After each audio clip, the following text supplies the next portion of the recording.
Here we are, 26 Second Avenue. Very few New Yorkers know the historical significance of this humble storefront. See this sign behind me? It says Matchless Gifts. It was the name of a curio shop that was here in the mid-60s, a name that turned out to be quite prophetic indeed.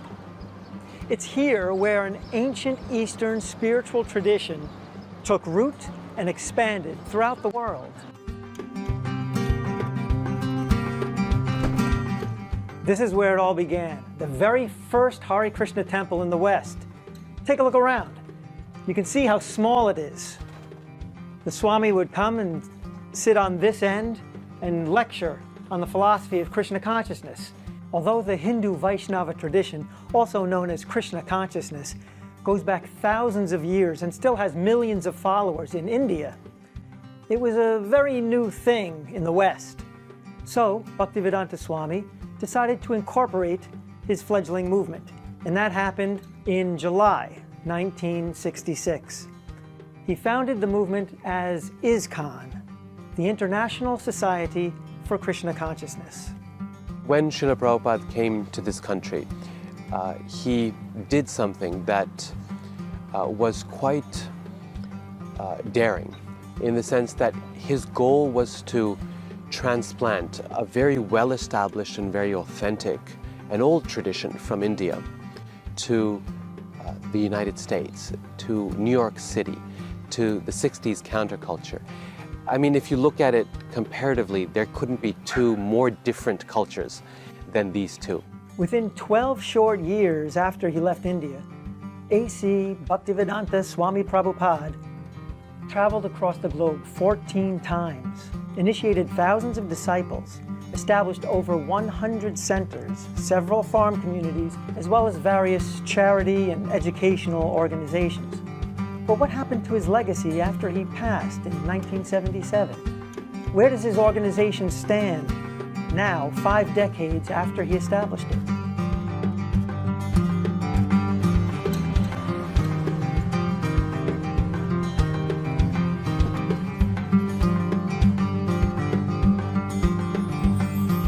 It was underneath this tree on October 9th, 1966, that A.C. Bhaktivedanta Swami Prabhupada held the first recorded outdoor chanting session of the Hare Krishna mantra outside of the Indian subcontinent.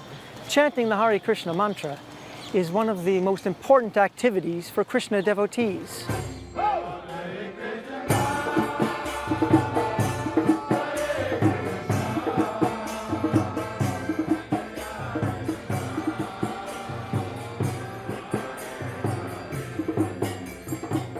We've got lots of singers here, lots of musicians, and lots of dynamic people who want to share their joy and their happiness and the purity of Harinam, of Krishna's names.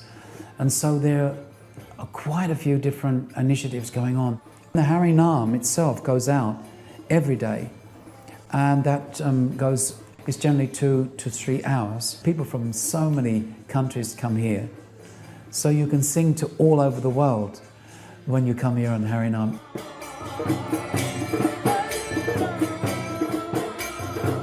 There's Kirtan in London. Sometimes they hold 6 to 8 hour kirtans where they invite the general public, anyone who wants to come.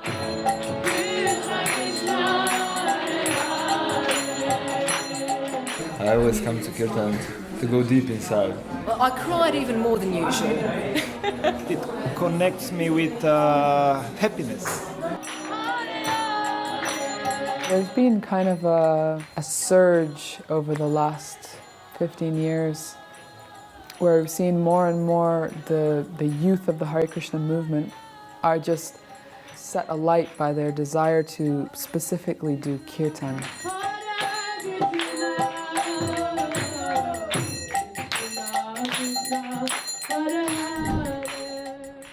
After years of planting seeds in the West, Prabhupada returned to India, and with the help of his American and Indian disciples, started building beautiful temples in the major cities and holy places there.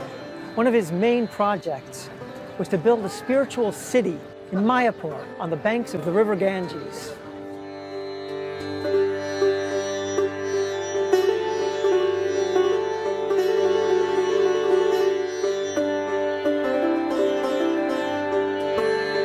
Prabhupada was planning a project that was far bigger than ever had been attempted by anyone else.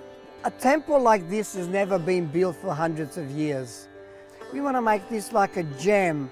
This temple, the Temple of Vedic Planetarium, can unite the whole world and establish the peace and prosperity all over the world. Well, Mayapur is the home for all devotees. I was born and brought up in England. I was born in Cape Town, South Africa. I was born in Detroit, Michigan, in America. I'm from Brazil.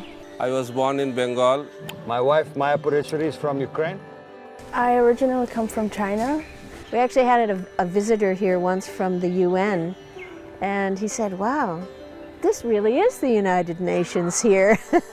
It's amazing how people could understand each other, although they're so different. We have a oneness on the spiritual platform, and at the same time we recognize the differences. There's variety as well. Mayapur is just a happy place.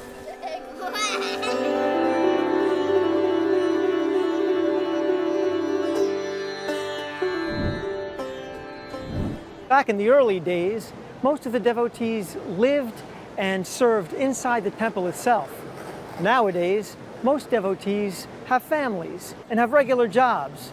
Lawyers, doctors, bus drivers, even actors, like me.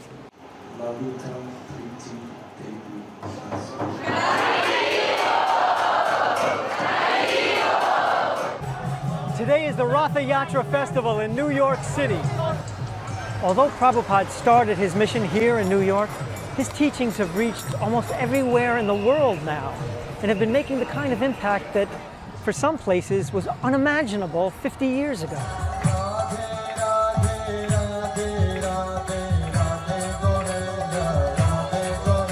На самом деле, ни разу не была на таком концерте, поэтому очень понравился данный формат. Очень много эмоций получила. Я работаю в нефтяной компании полдня, в остальное время фотография, моя профессия. There is no material reasons why this movement grew so much. Definitely, grace of Srila Prabhupada and his way of presentation, because so far we distributed millions of his books, probably around 20 million of Prabhupada's books, and people just by reading his books become devotees, become convinced. His presentation is absolutely unique.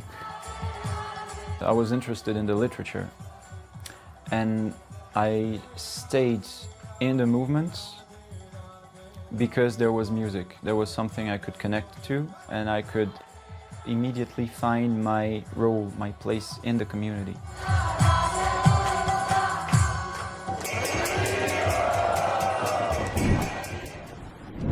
Behind me are a row of colorful tents. Inside of each of them is a different aspect of the central components of the culture of Krishna consciousness. Directly behind me is a booth called Books on Yoga and Meditation. They give the basis of our philosophy. Basically, that we're not this body, we're eternal spiritual souls.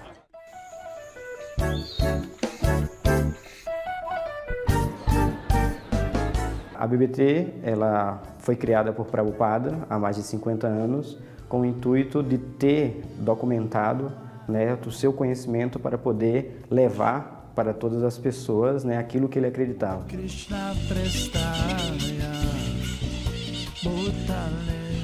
Minha maior alegria na vida é esse serviço de tradução, porque eu sei que eu não estou beneficiando só a mim, mas eu beneficio as pessoas que têm acesso a esses livros. E a tradução também tem uma vantagem, algumas vezes eu gosto de escrever também, mas na escrita talvez apareçam as minhas imperfeições, as minhas debilidades, mas quando eu traduzo o livro de uma pessoa completamente qualificada, como os Goswamis ou Prabhupada, eu tenho certeza de que eu estou sendo um instrumento de uma mensagem perfeita. Então, me inspirou muito, né, distribuir livros, porque foi também através dos livros que eu pude mudar de vida, né, mudar meu nível de consciência, né, que mudou completamente a minha vida.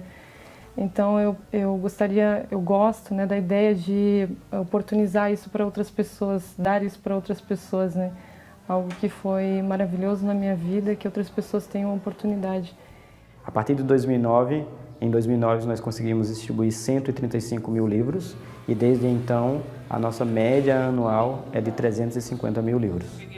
A minha maior felicidade na vida é quando eu vejo que Prabhupada ele é reconhecido pelo serviço que ele fez e que faz para a humanidade.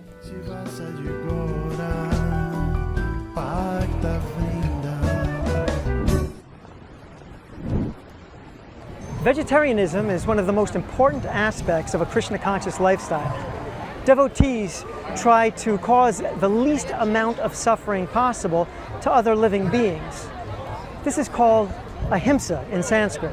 It's the principle of non-violence. Prabhupada and his followers have contributed tremendously to the fact that vegetarianism is much more popular now and has even become somewhat mainstream.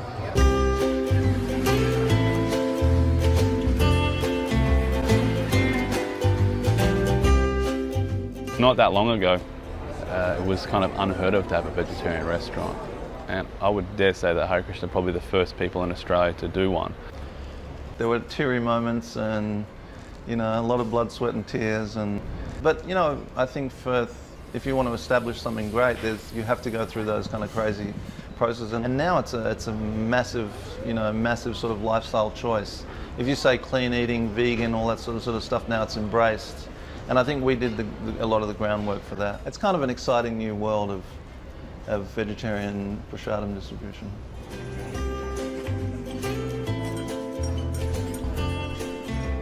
I always eat at Govinda's. Just a natural routine. The best recipe for people to be happy, I think that developing an attitude of service towards other people. The reason we do what we do and we push every day is the reciprocation we get from the people we're doing it for.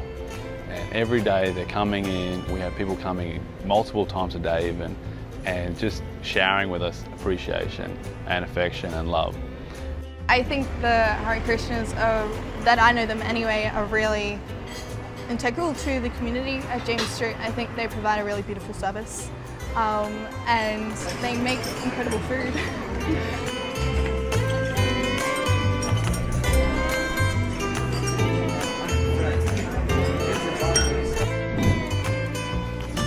Giving out prasadam, or sanctified vegetarian food, is a symbol of love and care, and is an integral part of the ancient spiritual Indian culture. When Prabhupada first started attracting followers, he personally cooked for them and personally fed them. Later on, he asked his disciples to make sure that no one ever went hungry within a 10-mile radius of any ISKCON center.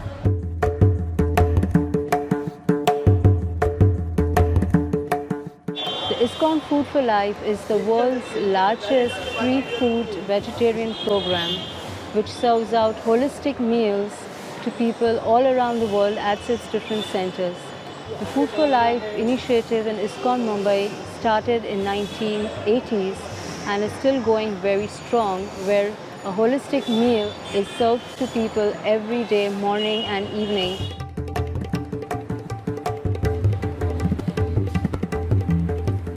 So we started this project in the year 2004. It was a very humble beginning. On the first day, we went to one school which had only 900 students. 11 years down the road, we have set up 20 kitchens in different parts of the country. We have a presence in 8 states, and we are feeding 1.2 million kids every day.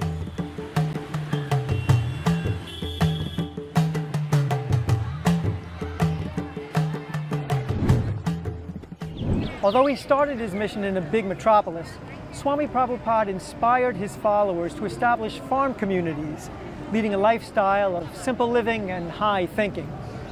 He taught them to respect nature and how to be self-sufficient, living off what the land and the cows provide.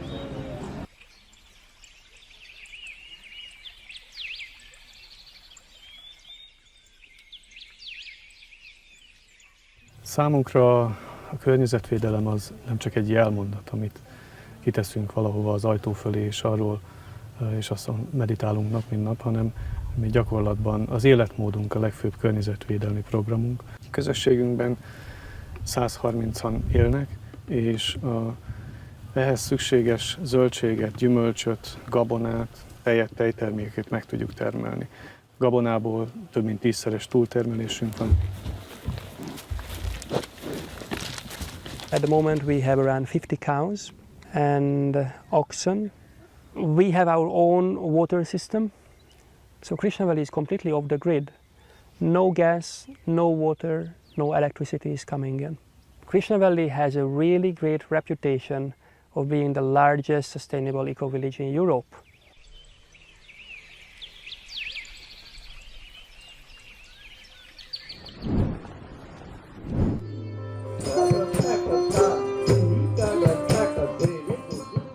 Well, the stage program is winding down. The younger generation is really stepping up, taking on more leadership roles within the society and the organization of running festivals like this one.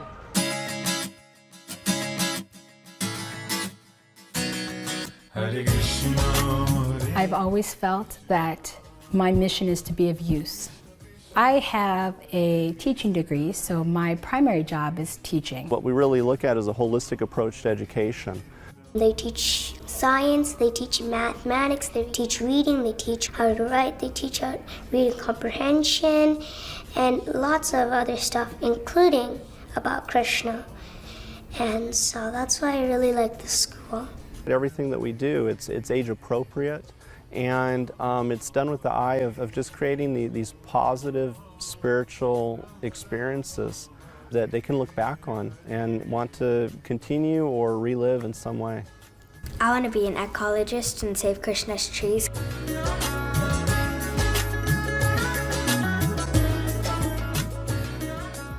I think ISKCON's contribution to the world around us has to do with the fact that it provides an authentic spiritual perspective on many of the issues that face us in the world today.